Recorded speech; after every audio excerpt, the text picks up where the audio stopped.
out, everybody. Welcome to episode number 8 of Chats with Sweetie. You got it right. A wonderful podcast where we were supposed to give you relationship advice and talk about a relationship, but apparently it turned out to be a therapy session with my wife and also an Expose Alejandro type of podcast. Let me ask you, isn't our marriage great right now? So if you guys are enjoying the podcast, just know that as long as this keeps going, it's going to be good. Sweetie, welcome to episode number 8. That means 2 months of Chats with Sweetie.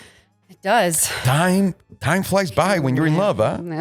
That's what they say. That's what they say. Obviously, behind the keyboards, we have Sergio Chavez. And guys, always remember, you can find our podcast on iTunes, Spotify, YouTube, fucking Google Cast, everywhere. Wow. You can find it pretty much. Facebook, Instagram, anywhere, Sergio. You can find it anywhere Twitter? you want. Not on Twitter. Because Well, you Twitter's said everywhere. not... Okay, everybody. This is it. In today's podcast, episode number 8, we heard your comments, guys. So we're going to stop doing the podcast. No, I'm just kidding. We heard your comments. And we're going to incorporate some of that. So number 1, we're going to speak about love language. We're going to figure out what it is. And, I'm going to figure out what it is because Belen keeps telling me, oh, your love language is this. But you took the test. I don't speak that language. I only speak Spanish, English, clearly French. I know how to curse in Lebanese, Arabic. Let's move on with your languages. Love language. We're also going to talk about tattoos. Yeah. Because apparently someone was asking Belen about tattoos and she wants to talk about her tattoos. So, no? Our tattoos. Oh, they're ours now. Yeah. What's mine is yours. I guess with that said, people were saying, hey guys, can you guys talk about finances, your finances? So Belen's going to break down how much money we have exactly in the bank account right now. No. Yeah. But we're going to talk about finances. We're going to talk about PreNup. We're going to talk about couples finances in general, all the problems and all the good stuff that comes with it. And obviously at the end, we're going to keep it some little light. My ideal date night. What's Belen's ideal date night, which is obviously the wrong type of date night, and my ideal date night, which you guys might want to take some notes on that one, 'cause the ideas are pretty good. Yeah, they're going to take notes so they do the complete opposite of your date night. All right, let's start with love language, sweetie. Since you love me so much and you're speaking right now in English, let's talk about love language. What is love language? You told me I did the test, but I don't remember how blasted I was when I did the test. I knew we should have done one last night. I knew it. So there's 5 love languages, which, Sergio, I might need you to pull it up because I don't remember all of them. But so you take a test to see what, like in a relationship, what are your traits and personality and like your language. So there's acts of service, there's words of affirmation, there is physical touch. What are the other 2? There are gifts and quality time. Gifts and quality time. Oh my God. So when we took the test, you were all of them. I am. You're all of the love languages. See? There you go, Sergio. Have you ever been every single one of the love languages? No, mine is physical touch and quality time. Yeah.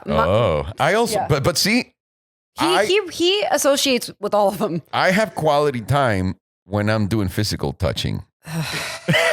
That's the problem with you guys. You're not combining these. I'm sorry, sweetie. So my love language is acts of service. Okay. So to explain a little bit, so as Sergio said, yours is all 5. But so for instance, hang on, did it really come out mine that it was all 5? Yes.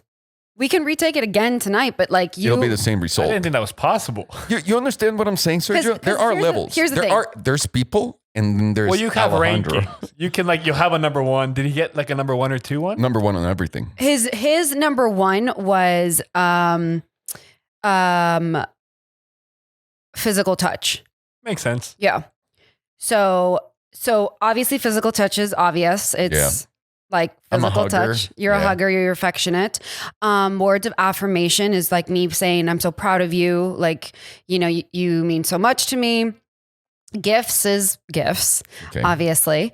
Acts of service would be, for instance, you saying, hey babe, do you want me to take the trash out? Like, how can I help you? Do you want me to walk Fiona?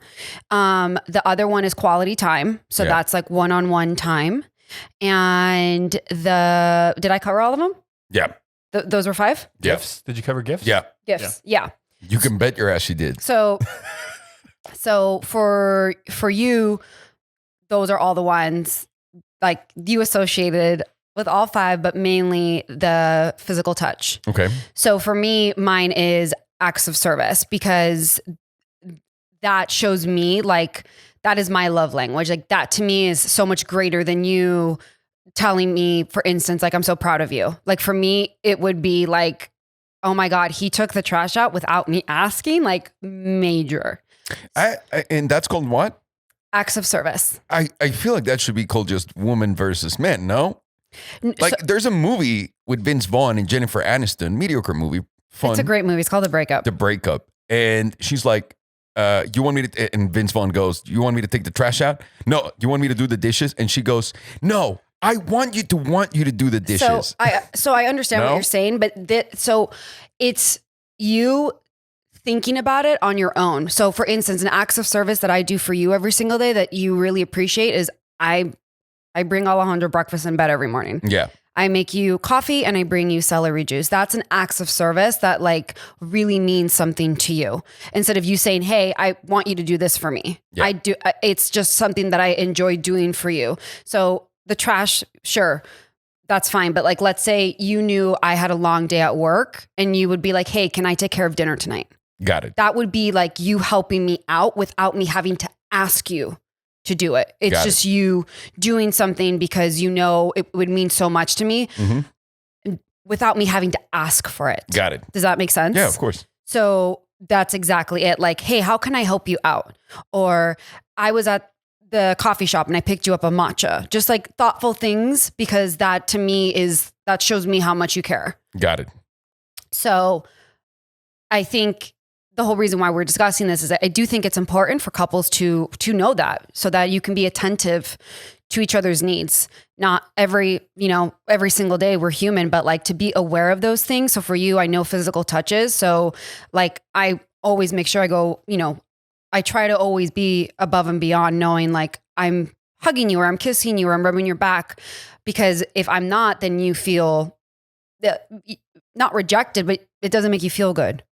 Yeah. So I think it's important for couples to establish what their love language is so that their relationship can be strong. And do you think couples are just going to figure out like one thing that they're great at, just one of these things, or are people going to get more than just one? And well, yeah, I mean, you got multiple. Like most people get 2. Okay.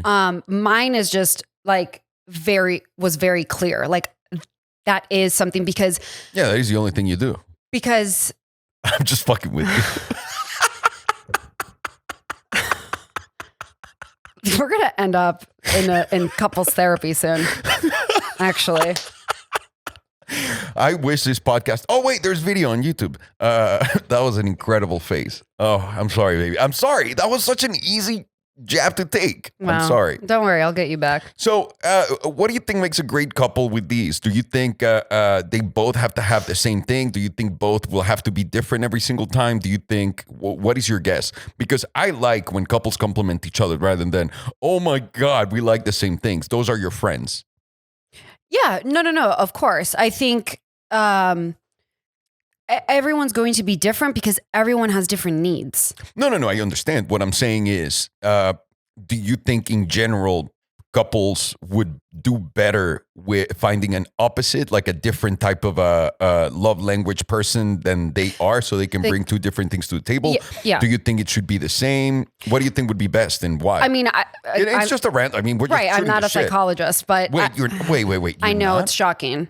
Crazy. Just how you're not absolutely crazy. Well, personally, I think opposites. There's a reason why they say opposites attract. I think that, we are a perfect example of that. So I think as far as the love languages, I don't know, because maybe if you also, your number one was acts of service, you would understand how important it is to me, because that's something that you long for. So I don't know, actually. I don't know if it's better to have the same or to have opposite. So for instance, for you, it's quality time and touch. I'll be better about doing that for you. So it might make me more aware of those languages. Yeah. So I don't know. I think it just depends on each couple, but I think it's important to, whether you take the test or not, to vocalize those things. And like, I've done that with you many times where I've said like, hey, like, you know, if let's say like 6 or 8 months go by, like I'll bring it to your attention and be like, hey, I need you to plan a date night. Like it makes me feel good. It makes me feel like you know, you're taking care of me in that sense, and it's not coming from me. Yeah. And for Alejandro and I am the planner. So for me, I actually have to tell him that because he knows I'm going to do it and he knows like I am better at it. But every now and then I need him to do it to make me feel like special. Mm-hmm. So I think I got to say I struggle with this personally simply because of one thing. We're so different between like as far as how we are and what we like to do, we're so different. Like completely opposites. We're complete opposites. I like to do the same thing over and over and over and over and over and over again. That's me. We That's know. How you go I'm to the built. you go to the same lunch spot every day. The same time. I do. Yeah. I do. It's the greatest hook of all time.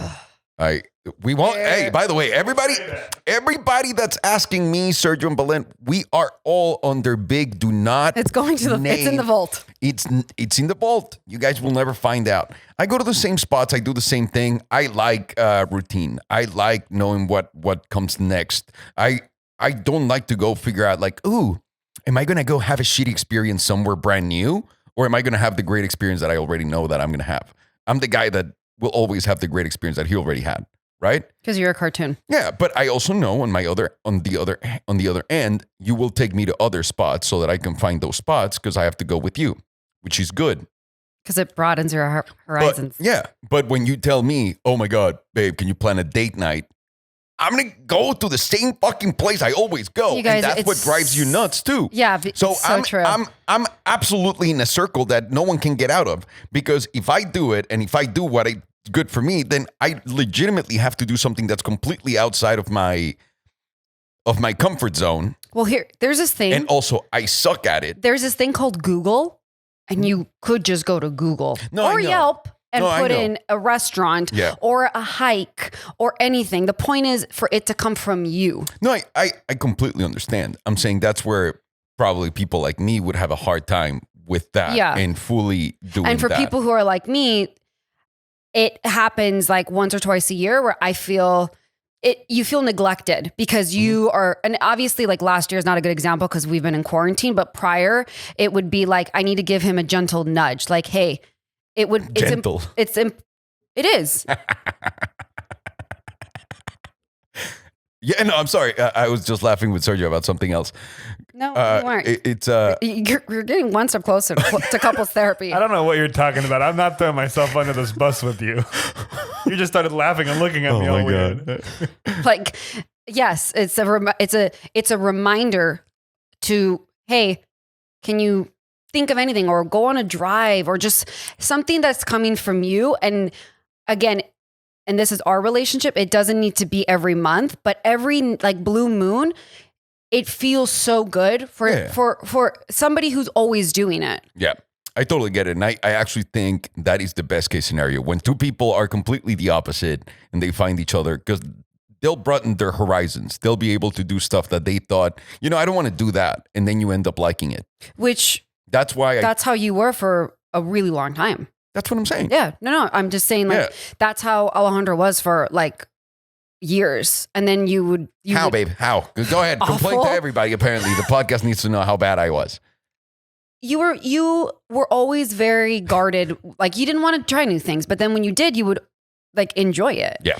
So it's true. It's true. Yeah. And it is true. Like he knows not so much anymore, but like back in the day, I'd be like, this restaurant open, this bar open, we're going here, we're going there, because I love doing that stuff. So that would be our balance where we'd compromise, right? Like we'd always go to the same sushi spot, but then maybe once or twice a month, we try a new place. Obviously it's not like that anymore, but even when we travel, he knows I'll take care of all of that. That's why for me, it's so important to have you do something for me in that category couple times so that I don't feel neglected. Let me ask you something. How fast did you figure out, or at least with me when you met me, that was my love language? The acts of service and stuff? No, the physical touch? Because I figured out yours was instant. Like the second I met you, you were always like, oh, what can I do for you? What can I bring you? Got it. What about you? With me, did it take you a long time? No, like you're very affectionate. The reason why I ask is because people that are looking out there and they're going out on dates, like our friends, what are they looking for? You know what I mean? How can you know what that love language is from the opposite side? I feel like it would be like really good to know what other people. Well, they should take the test for one. I know, but you're not going to go on a date and be like, I'm sorry. Do you mind if we just log into this website and then lovelanguage.com? You would cut out a lot of fucking wasted time on dates. Just saying. But yeah, Sergio. I will say with my current girlfriend, we talked about it on the first date. Exactly. Thank you. Yeah, it's something that is now like within the younger generation, like it's like a trendy thing to know your love language. I had no idea. I think it's really important. Yeah. And I think it's really smart. Because you're cutting out all this bullshit, like just know off like the bat. So none of our friends know about this. It's just the younger generation. Because none of our friends are going out there and saying that. All of my like the conversations we have with our friends are completely different, right? I mean, all of my girlfriends know like what their love language is. They just don't apply it at all. Your single girlfriends. My single girlfriends, I don't know about that, but all my friends are in marriages. They all know their love language. No shit. No, oh, really? I don't know. I'll ask little Billy if she knows what her love language is. You're our single friends. Yeah. Because I feel like that would be something like if you're single, figure out what the other person is, like the opposite. Don't go hunt for the same thing that you want. It's kind of weird to me when we see our friends go out and date. The same, yeah. But they go out and it's weird because they definitely are doing it on purpose. They go out and find the same type of guy or the same type of girl.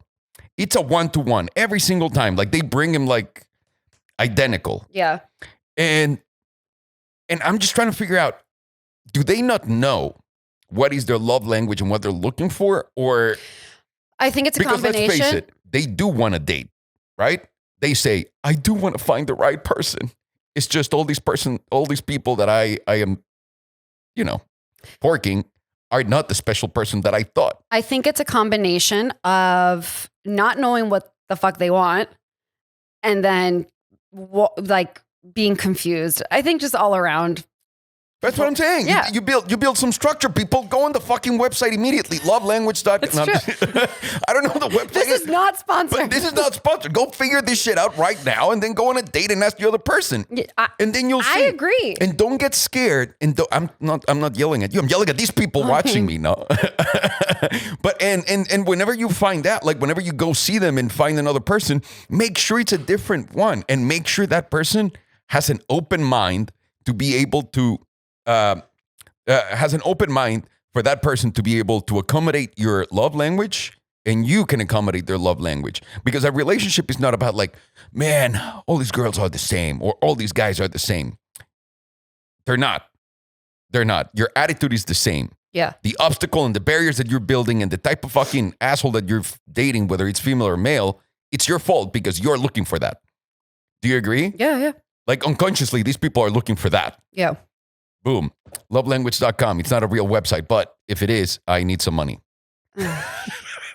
And from love language, sweetie, let's talk about love things like tattoos. Okay. Yeah, of course. Okay. Let me be clear before we start. Belen used to date guys that were all fucking tatted up all the time. It's true. And I was really mad at first. You guys, the jealousy? Because I don't want to, and we talked about this on the first podcast. I don't want to hear about your love life with tatted guys. I don't care for that. I don't come and, I do, but I don't get here and tell you, by the way, babe, these girls that, I don't do that. You just knew that I was into them. Yeah, good for you. Good for you. So you like tattoos, babe? I do. Really? What a fucking surprise. You guys see that? After 13 years, he's still psychotic. What a fucking surprise, babe. So you like tattoos. But then eventually, afterwards, she told me, nah, it was just a phase in my life. I think it's disgusting. I never said that. And then I got tattoos and she was like, well, your tattoos are disgusting, but that other dude, no, I'm just kidding. She never said that, but I would, you don't fucking want to tell me You're that, sweetie. Really unstable. I'm watching you. So do you like tattoos now? I mean, you've always liked tattoos. I've always liked tattoos, What do you want to talk about tattoos here? I don't know. Like I guess I never saw myself getting tattoos and now I have 10 in like 4 months. How did that happen? Well, you got yours and I knew when Zoe passed away that I wanted to, in the back of my mind when she passed away, which will be 5 years this year, I always knew like I wanted to get something in her honor. Yeah. And I remember like I kept being like, next time you get a tattoo, I'm going to go. And then I got like, I wussed out. So yeah, because I would make my appointments and Belen's like, I'm going to go and I'm going to do it. And she had all the other friends that came also to see Noah, the guy that does all my, that's been doing all of my arm. And they would show up and she would come back home empty handed every single time. So what happened? What changed it? Well, I was having a difficult time with the placement. And then I was trying to figure out how I could incorporate like her name, like a Z and an A. And then I ended up getting like my loved ones and my family, which the tattoo that I got is Alejandro, Zoe, Belen, and Fiona, because that is our family and that's how we met. So that was my first one. And then like everyone says, it's addictive. Once you get one, you can't stop. It's over. Yeah. Are you planning on getting more? I don't think so right now. I feel like I'm in a good space. Yeah. Let me see. I have 1, 2, 3, 4, 5, 6, 7, 8. So I have 9 tattoos. I've only seen 8. I wonder where the 9th one is. Why are you like this? Why? But I will say, it's not, by the way, anyone listening, it's not true. I will say, I think waiting to get tattoos is probably wiser, because had I gotten tattoos in my early 20s, I probably would hate all of them and I'd regret all of them right now. Could you imagine? Yeah. I for sure would have gotten a lower back tattoo. I 100% agree with you there. 100% agree with you there. And that would have been tragic. Absolutely. A lower back tattoo. By the way, let me take a side parenthesis here. Oh, I know exactly what you're going to say. Because you went there. So we used to own a building with a bar, and I'd go to the bar all the time to watch games. And the waitresses were really nice. I mean, I met them all, and the waiters and the owners and whatnot. And I had like my table on Sundays, and I would see them, like I would see these people all the time. And there was this one girl who was really... She was never part of like the whole crowd. She was like on her own. And one day she's pouring me a drink, and then she turns around and then bends over to like reach to the other side of the other table. And you could see she had a lower back tattoo. This is the worst tattoo I've ever seen in my life. And it's like a bottle of champagne that's, by the way, closed, like at an angle. And then on top of the, let's say on the other side, there's a glass of champagne at a different angle, and then there's little dots that symbolize where the champagne's going. Oh my God. It goes up, then it makes a turn, and it somehow goes into the glass, but it's being poured into the glass in the opposite direction that the glass is facing. It is by far, it's also not centered in the middle of her back. It's a fucking disaster. It's literally like the scene of Bridesmaids when she goes, I got a free tattoo. And it's a Mexican worm. And it's infected? It's fucking gross. That was a terrible tattoo. So my recommendation for everyone, because I thought I was going to be someone that never got tattoos. Yeah, I remember. I was like, I'm never going to do this, because then I'm going to remind Belen of this dude. Why are you laughing? Why are you laughing? Go ahead. Say whatever you want to say. Why are you laughing? I was going to say. Facing the microphone. My former lovers? Yeah.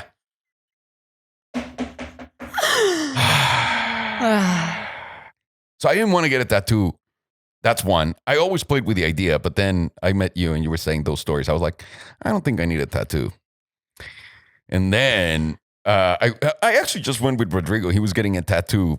Oh, that's right. That was your first. Show people what your first tattoo was. Yeah, swipe one. I mean, people hopefully have seen it. Oh, it's the darkest one. Yeah. It's the only one that Noah didn't do. Right. Well, we'll talk about different tattoo options. So we went. Yeah, that's right. So we went with Rodrigo to go with him. He was getting a tattoo. I can't remember. So Rodrigo was getting a tattoo. I was getting my ear. I was getting piercings with Jackie. That's right. So Jackie and I were getting piercings. Rodrigo was getting a tattoo. The girl he was with was getting a tattoo, and Alon was just kind of like floating around. And then out of nowhere, he's like, "Okay, I'm gonna get a tattoo." That's right. You didn't think about it. No. And can I tell you something? I don't regret it. That was a great idea. So I got my first tattoo, and it's got some problems that I wish I would have known before. Lily was the one who really kind of put you. And then Lily came over to the house one day, and she's like, "Oh my God!" First of all, she goes, "You're disgusting, Alejandro." Yeah. But also your tattoo. She did not. Do you remember at my Narcos party? That's what he was, and she was just, No, hang on. We had an amazing birthday party for me. It was Narcos themed, and we set up like a bar. And she was at the bar, and you went up to her and you were like, "Hey, Lily, can I ask you a personal question?" And she was like, "Sure." And you go, "Did that tattoo hurt?" And she was like, "That's not a personal question." And that's when you were like, I love, because so I'm very careful when I talk to women, by the way. You know, but it was hang on. so hilarious. Have you seen the Larry David episode when he's like, "What's that tattoo in your arm?" And she goes, "He was so interested in my tattoo." I feel you're Larry. That's what I'm saying. I feel like I'm Larry David. And if I go and talk to any women, by the way, what about your tattoo? They're going to think I want to bang him. So I was like, "Lily, hi, I'm Alejandro, Belen's husband. Good to see you. First of all, good to see you at our you've known her for 4 years already. At our property and our party. Just introducing myself again. Belen's right there. Can I ask you a polite, educated, non-sexual question?" You're so ridiculous. That's the way I see things, because all it takes is just one fucking crazy, "Did you see him?" Anyways, I'm not going to do that. Moving on. And that's when she was like, so Lily has incredible tattoos, and she has the fine needle light ink tattoos. Yeah. So that's when she was like, "You should start getting these type of tattoos." Yeah, because her arm is very light. Yeah, that's what I looked at. Yeah. Her arm, you couldn't even see the tattoos from a distance. Yeah. Then you get close and you can see them, and it looks super cool. Yeah. Like, it really gives it a whole different dimension rather than just having black ink. Well, it's a newer way of tattooing now instead of the dark ink. So that was April, and then in July, that's when you started seeing Noah. Yeah. Yeah. So, anyways, so he went, and then I finally figured out what I wanted to do. Yeah. Huh? Yeah. And then we did our wedding anniversary. So to get back to the whole getting tattoos in your 30s versus your 20s is so much better. You know what you like. Yeah, because you're you. And it's meaningful pieces. Not to say if you want a bumblebee, like get the fucking bumblebee if there's symbolism behind it. Yeah. But I think everything that I have, so like I have our anniversary, I have my mom's name, I have a nickname that my father's always called me. And this is like my latest one, which you probably can't see, but it's like a hand tattoo. And I got Sweetie. That's right. Yeah. And then I got butterflies with my best friend, because we've always liked butterflies. So I think it's a special memory, and it should be something more meaningful than a lower back tattoo that's green. Yeah, you want to see, the way I see it is whenever I look at any of my tattoos, they bring you joy. Yeah, it brings me like a cool story. Yeah. Like it reminds me of a cool story, of a cool something that I like, of a cool experience that I had. Yeah. That's what I'd recommend people doing. Not just go and be like, "I don't know what I'm going to do." Wait, open up the book? Yeah, oh my God. And you're like, "Oh, this." Yeah, no, that's a bad idea. And also find a really good tattoo artist. Oh my God. Well, that is the most important thing in the world. Yeah. Completely. I didn't know that. And I know if you find the good ones, they're more expensive than, the guy that you go and pay $25 an hour. But man, it's worth it. It's on your body forever. Well, it's like anything, right? Like it's like you're going to get a better quality job if you're paying a little bit extra. But yeah, I think find a great tattoo artist and go for the lighter fine needle versus the dark and no color. This is just our opinion. Yeah, well, that's your opinion, sweetie. I'd say you go do whatever you guys want, because honestly, I don't care. I feel like they're parents now. That's how my parents used to, well, my mom used to talk to me. Not like, mine. honestly, you go do whatever you want. I honestly don't care. Wow. And you would be like, "Oh man, I'm gonna go do it." These are just tips from me. Tattoos and Sweetie. So by the way, when are you getting chats with Sweetie? When are you getting it? I already have Sweetie. No, but you and need you chats with Sweetie. refuse to get Sweetie. We're putting chats with Sweetie on your ass. On the ass cheek. Just a little chats with Sweetie. No? No. All right, fine. Sweetie, and next to everybody's favorite topic, finances in marriage. So let's start with the number one and the biggest fucking monster in the world, the prenup. Yeah. I think we should start by saying, did we get a prenup? Yes. Yes, we did get a prenup. Who started that? You did. That's right. And you accepted it and you conceded, and we came up with a pretty good thing in general, right? For the time, it was like we were able to navigate those waters. We'll talk about how hard it was and all that stuff. But we were able to navigate those waters. So we did that. Our life is completely different now. So we'll get to that in a second. But what was it like with the prenup stuff? I know it was a tough time, but I'm sure you can look back at it with some humor. Yeah, I don't know if humor is the right word. I think looking back, I now totally understand. Let me start off with this. I was not blindsided by this. I knew We always talked about it from the beginning. Yeah. And I think when it happened, it's just at the time I wish I would have known that it was a business transaction instead of making it an emotional transaction. Because everybody attaches that to their That was my problem at the time. To the emotionality. That was my problem at the time. But as time went on and I understood it better, I was like, this has nothing to do with the way you feel and value me. This is just protection and a business transaction. And it would have been vice versa had I like come to you with wanting, like me presenting it. Yeah. But it was really emotional for me. I'm also an extremely emotional person, like as I've mentioned. So for me, I felt it was emotional because I don't know. I think because it just felt so there was no love in a sense, right? Because it's a business transaction. So I just felt like that part was so like not lovey-dovey and you're getting married. Yeah. Now when I look back, I'm like, why was I even like, what the fuck was I so anxious about? What's the difference now? For one, I've evolved, and two, I completely understand how like finances and business work. Where at the time we were so young and just like, I mean, it wasn't that long ago either, but I was just in a completely different mental space. I mean, it was 6-7 years ago. Yeah. But like now I understand. That's a long time, by the way. 6-7 years ago is enough for your cells to not even be the same person as you were back then. There's nothing in your body that was the same back then. Yeah. So I'd say that's a long time.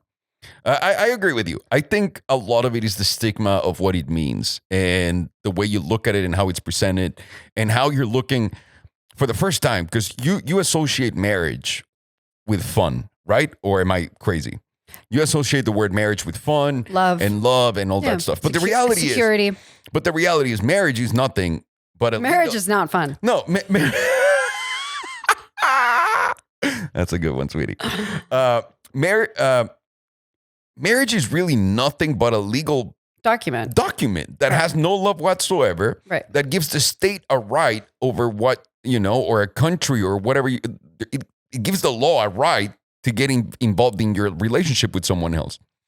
So when you're looking at a prenup, it's basically the same thing. You're just saying, I mean, if the state's saying that, this is what we're saying. Yeah. Right? And in the prenup too, I think it's really important for people to understand this. You're not supposed to come in and say, you're not getting anything from me. Like I'm walking in with what I have, and I'm walking out with what I have. Because I think that's also a very selfish thing.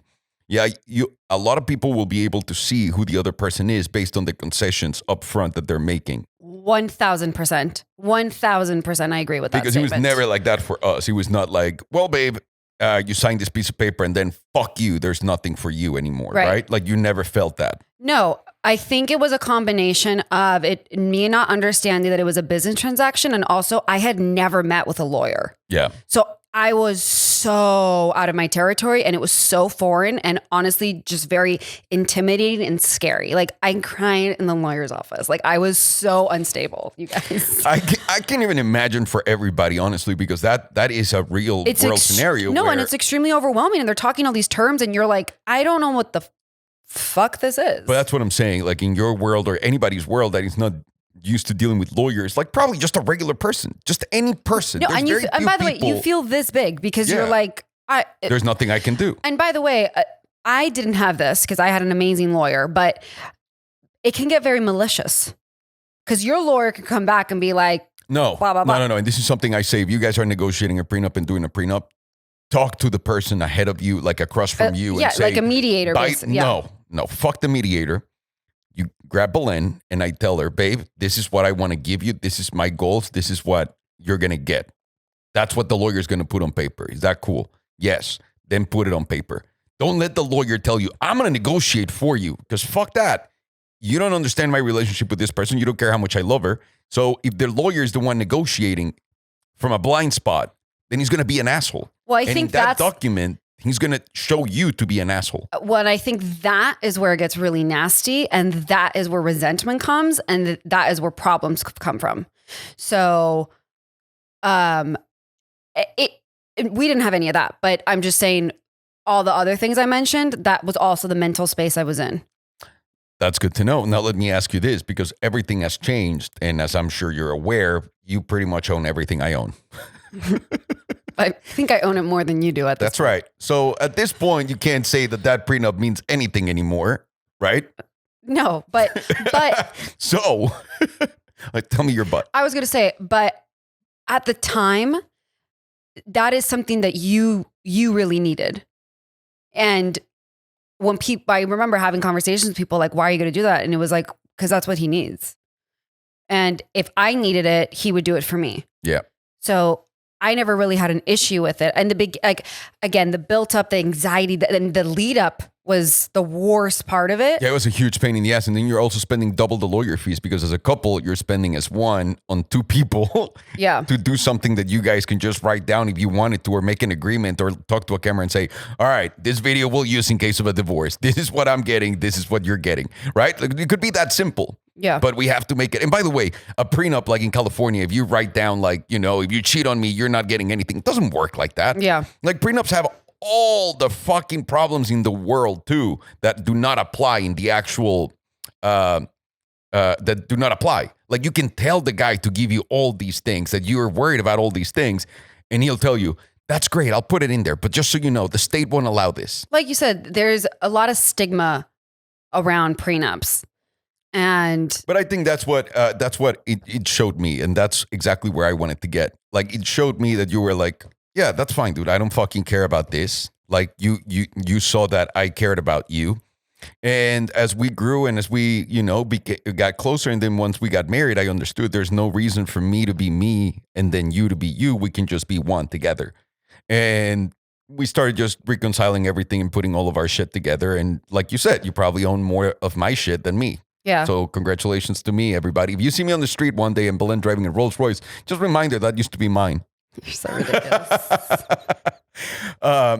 But it's the truth, It showed me that you were fine with it. Well, I looked at it also like, who am I? Like, as we were entering our marriage, like that is, without getting into details, that was everything that you earned. Yeah. And who the fuck am I to be like, that's mine? But that's what I'm saying. That showed me. And I understood that. And if it was reversed, I would have been like, yo, yeah, you're doing the same. No, but and that's such a simple thing and so complicated at the same time. Because, for example, and I'll say this, there are a lot of people, friends, family, whoever you want, that will look at me and my money and will assume it's theirs. And they start to spend it in their mind. And then they ask me for it. And when you're like, no, they fucking lose their shit.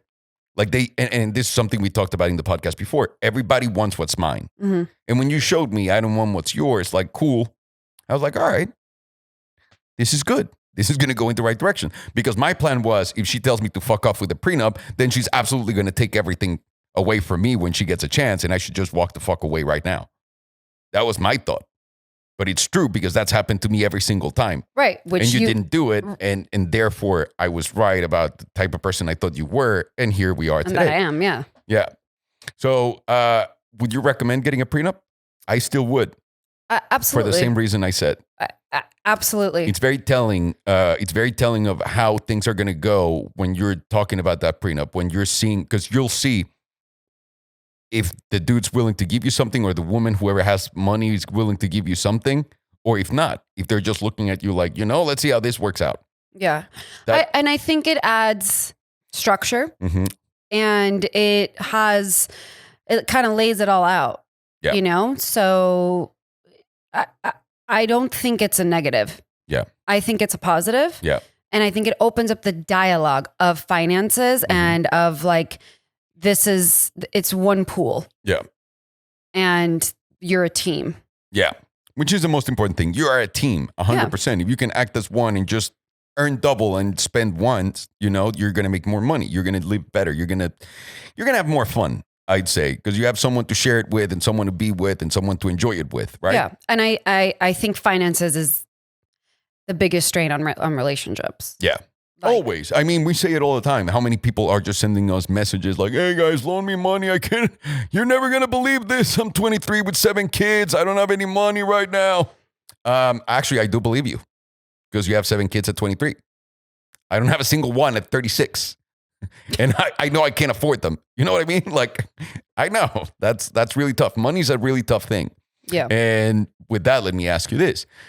Did you, how was your perception of finances before getting married? Were you like, all right, this dude's just going to fucking, a marriage should be, or at least yours, or what was it? Like, I should be taken care of. I shouldn't do anything. Should I contribute? What was your take on a healthy marriage, finances outlook?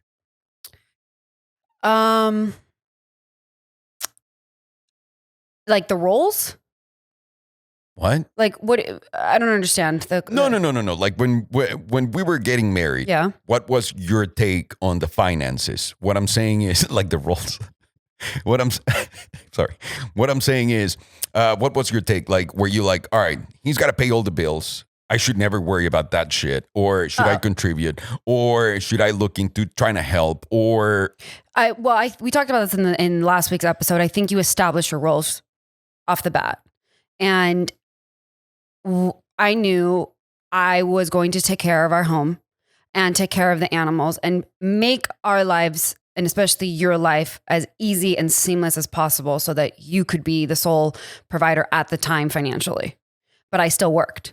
But it was like, my contribution necessarily wasn't financial, but it was just as crucial and critical to allow for you to be the one who was being the financial responsible one.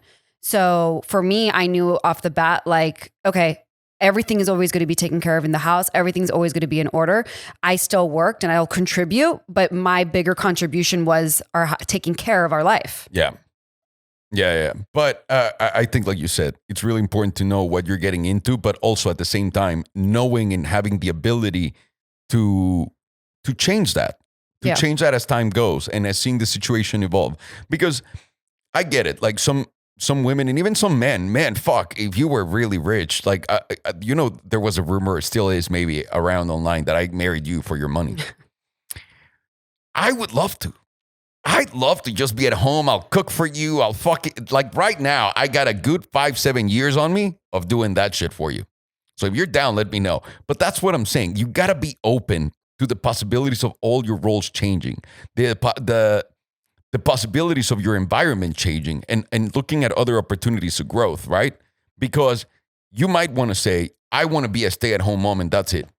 But I know all of my friends that have a stay-at-home mom, there's 2 results. One, she's absolutely miserable and absolutely checked out of the marriage, same as him, completely separate. She takes care of the kids and yells at them. That's their job. Or the other one, which is the other side of it.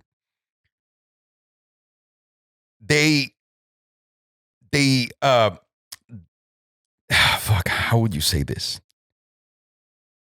They act like, as a couple, instead of just expecting them to accept them as like, oh, you're going to take care of me. They're more like, I'm going to be here and I'm going to do all of these things and I'm going to be the one in charge of my life and fuck this. Well, that also has another edge to it, because if you're not there at home paying attention to your guy and your guy's not there at home paying attention to you, then you guys are going to go your separate ways, right? Yeah. That's bound to happen. The happy medium is, what do you want now? What do I bring right now? Is that good for these 5 years? This is the way I look at it. Yeah, makes sense. Let's see what happens in 5 years. And in 5 years, I'll see you, because all of my friends' wives that I'm telling you don't do anything but anything, in quotations, other than being a stay-at-home mom or whatever, which is a humongous job. Which is the hardest job in the world. No question about it. But after 5-7 years, they all start to lose their mind because they want to do something else. They become miserable. And the deal was, You went to work and I stayed at home. Yeah. But now this life is killing me. I need to do something else. And the guy's like, what do you want? Me to not do this. And you know what I mean? Like there needs to be an even playing field where we got to grow. We got to evolve that conversation at all times, right? Because you never thought you'd be working like you're working right now when we started dating, for example. I don't know if that's a super fair statement. No. Like, I always knew I was going to work. Yeah, but have your own clothing line. No, not that part. But that's what I'm saying. I always knew, like, I never ever said, like, hey, I'm never going to work. Like, it was the opposite. It was like, I'm always going to have my own identity, my own independence, and like my own thing going on because I'm somebody who I need that. Yeah. And I also knew we weren't going to have kids. So I was like, what am I going to do with myself? Yeah, of course. So I think it's really important for relationships, for people to know that this is an ever-changing landscape, that it's not a simple question that is just answered once, and then that's that. Expect that to change. Expect that to evolve because the person that you're with, unless they're fucking crazy, they should be evolving and changing every 5-7 years. Yeah. Right? Yeah. Wouldn't you agree? Yeah. And the last question I have for you with finances, how fun is it to be married to an entrepreneur that doesn't have a real job? Like when you ask me, what do you do, Alejandro? I don't know. What do I do, babe? What don't you do? That's motherfucking right, son. But what do I do? Because I until today, I don't know how to answer that question. I mean, you do a little bit of everything. You do. But that sounds like you're an unemployed guy. You're an entrepreneur. You have your hands in multiple projects at all times. And being married to someone like that can be really fun and really stressful. Yeah. And very anxiety ridden. Yeah. Because the thing is, there's not an actual check that comes every single month, every single year that's guaranteed. And you can take a job and just do that. And I know a lot of people are going to say, well, if you take a job, you can't make that much money. And you get to a certain point with the experience that you can, but it's hard. And now at that point, when you get to that point with experience and all that stuff, do you really want to be working for someone else? And that's when it becomes like a balance challenge, right? Yeah. Because it's not easy to go from all of my life, I worked like this, because I got offered a crazy ass job like not that long ago, this year. And I was like, I don't know if I want to work for this guy. Like it's a great opportunity. It's a great fucking big company. And the only reason why I wanted to do it was because it's in an area that I am really good at and I can kill it. Yeah. And it can advance me further in what I do. But also that means I'm going to put everything else that I do on hold. And how do I know I'm going to like that? How do I know that environment's going to be good for me? So I'd rather take my chances and go risk, everything like always. I think it's really fucking hard for couples to be on the same page financially at all times, just like it is for a company, just like it is in anything. Because unless you both understand what the ultimate goal of everything is, and are on the same page, and we talked about it last night. We did. About our goals, then it's really hard to be happy. Because if one of you is dreaming about like a life on boats and this and that, and the other one is just, working to fucking his ass off to be able to provide that, and it's impossible, then that's going to create friction between both parties. And resentment. Which is not. You've always been very understanding of everything that I do. I think I brought you into our finances after we got married, right? Yeah. Yeah. Well, I mean, that's not fair. I was involved with it, but not on the level that I'm involved now. Yeah. Which has been super fun. Being married to a creative is it's the worst. It's the worst. There are great years. There are some bad years. I mean, that's a whole other podcast. But yeah, it's not like, you work for State Farm and you get your monthly paychecks and all of that. But then, the reward is we get to work for ourselves and we get to, do whatever we want to do. So there's always a plus and a minus, right? Yeah. So I just think it's important for couples, again, to be on the same plan. Like, for example, we talked last night because I think our plan changes. Because my plan a few years back was, and this is something I've always done, I'm going to get something bigger. I'm going to get something nicer, whether it's a car, whether it's a house, whether it's a building, whether it's a business, whatever it is. I need to get into something that's bigger than me so I can catch up to it and grow it. And I've done that, and this is something that we were talking about, for fucking 16, 17 years of my life. Yeah. And I'm really tired. Yeah, it's of exhausting. just working to become mega fuck you, insanely fuck you rich for no reason. I'm not even, like, after quarantine, it really taught me, like, I don't want to be mega loaded, whatever. Like, listen, whatever we're building right now and all of the value that we've created for our companies, and specifically with Aileron, Belen, and Salamandrian, like the interactive stuff, it's fucking really awesome. And there's a lot of reward coming from it. But I never, even, you know, when the money comes, which big money, whatnot, I never want to do that again. I never want to chase bigger. Well, you're never fulfilled because. But I was not. This is what I learned. I learned that like 5-7 years ago when we left Craft. I told you that I had the Lambo, and I even made a post on Facebook. I was like, well, I have the cars, I have the this, I have the that, I have everything that you could want as a human being. I legitimately did. Yeah, I did not have the most expensive palace. I did not have the most expensive house, but I had fucking everything at a really nice level that a human being could want. And at a young age. And at a really young age, I'd say. And I was like, what's next?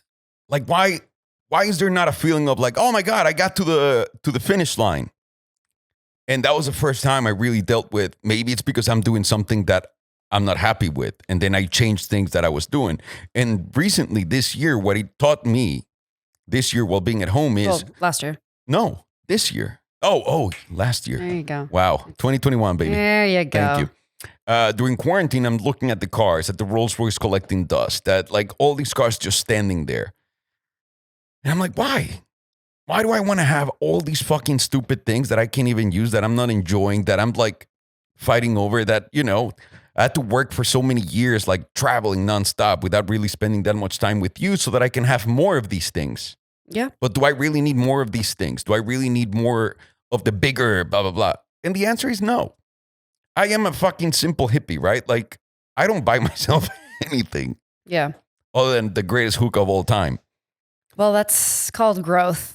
That you went through too, you know, and everyone goes through phases and seasons in their life, and now you've had all of it, and it wasn't fulfilling, or fun, and it feels it's a shitty feeling getting to it when you really do have it all. That's what you can think, and then you're like, man, this fucking didn't do anything for me. No, and this is something that I was trying to get into people's brains. It feels as nice when you buy your first Jetta or your first Golf or your first 4Runner or your first used fucking BMW than buying a Pagani. The emotion, the happiness is the same. Your brain might process a whole different thing, but the emotion is the same one. There's no peak. There's not a higher peak because it was more expensive. There's none of that. And that really put it into perspective in my head.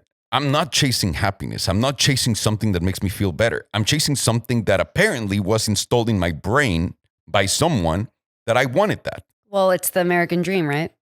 Yeah, I guess. The house, it's the kids, it's the dog, it's the car. I guess, yeah. But as a kid, I've always done this. Like, since I started working when I was really young, and once I started selling cars and all that stuff, I wanted everything.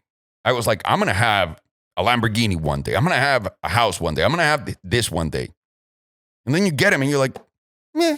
Well, listen, on the other side, it is also awesome that you accomplished all of that and you reached those goals. So don't be so negative about that. But this is what I want to get to.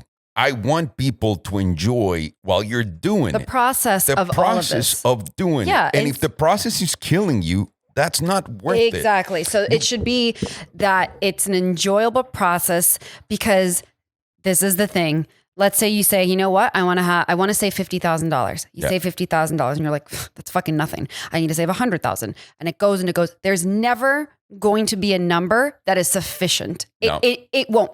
No. Same thing with the cars, same thing with the bags, same thing with the houses. So life is all about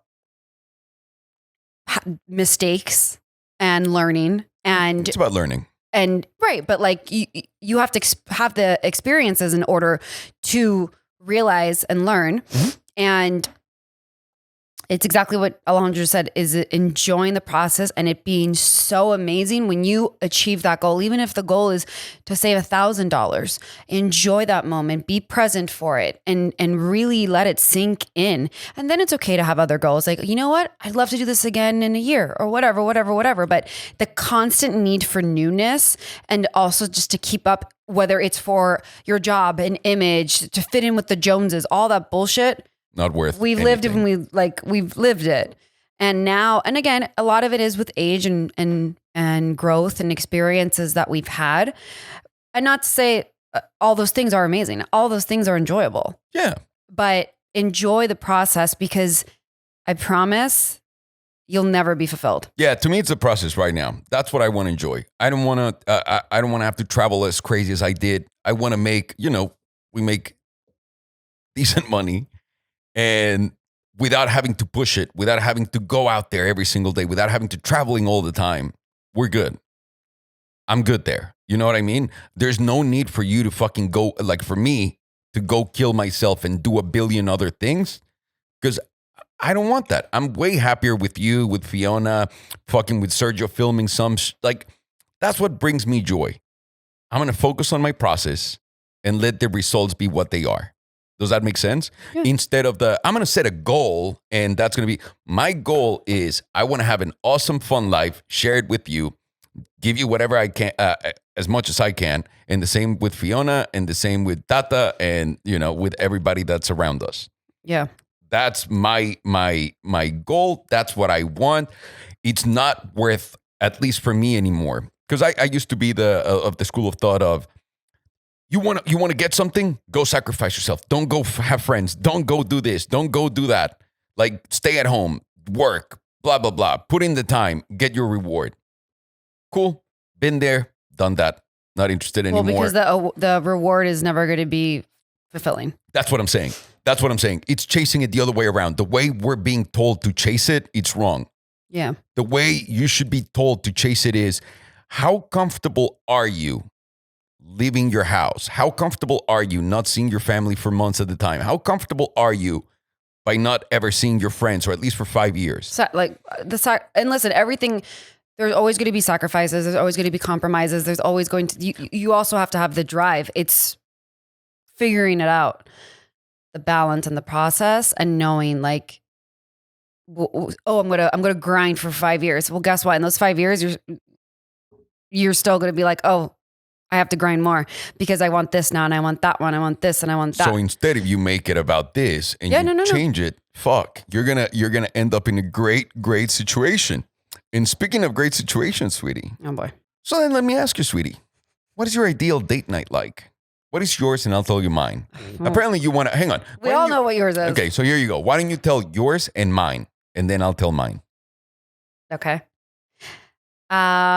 My ideal date night would be you planning it and saying, hey, I made a dinner reservation. At the same restaurant It would either be Soho House, and back when we lived in the city, it would be Cicconi's. It was the two places we went to every time. But my ideal date night would be obviously dinner at like 5:36. Yeah. Nice and early. And it would be coming from you, and it would be something different. Like, so in this scenario, it would be maybe like going to Santa Barbara, because it's only a 45-minute drive. And in the perfect scenario, we would have a drink first, and then we would go have dinner, and then we'd be home by like 8 and be with Fiona. Well, we can't have a drink before going to Santa Barbara because I got to drive for 45 minutes. No, you're not understanding. Like, let's say we went to a hotel, like we would have a drink at the bar, and then go to dinner. Impossible. No, like have a drink at the bar, like basically not a rushed dinner, like an enjoyable night where we have conversations, we have fun. Chats with sweetie. And just like, there's like an ambiance, and like I can get like, maybe wear heels and like put on lipstick. That to me would be a super fun date night. What would be mine? Yours would be to go to the exact same restaurant, or to stay home and get takeout. But if it was something physical, it would be to go to Soho House or the two other restaurants that you like, maybe Nobu, and order the same thing and be home within an hour and a half. That sounds about right. Mm-hmm. I'm a man that doesn't want a lot. I changed that. I like in our new house for our date nights, at least the one that I propose. Then we'll go back to a nice restaurant and all that stuff. I can cook for you at home and then serve it up out there, al fresco, without mosquitoes. Let's shake on that. Well, it's shaken virtually. That's my ideal date. I'm there for it. What I just said is my ideal dream date night is you planning it. So whatever it's going to be will be my dream date night. Well, that's it with Chats with Sweetie, guys. You'll be back to listen to her complaining about how bad my dinner was and how lame that we didn't go anywhere. So wait for that episode number 9 of Chats with Sweetie. Thank you, everybody, for watching, for listening to us. Thank you, baby, for your time. Thank you, my sweetie. Thank you, sweetie. Thank you, Sergio. And thank you guys for listening and watching. Take care and see you next week. Chats with Sweetie. Bye.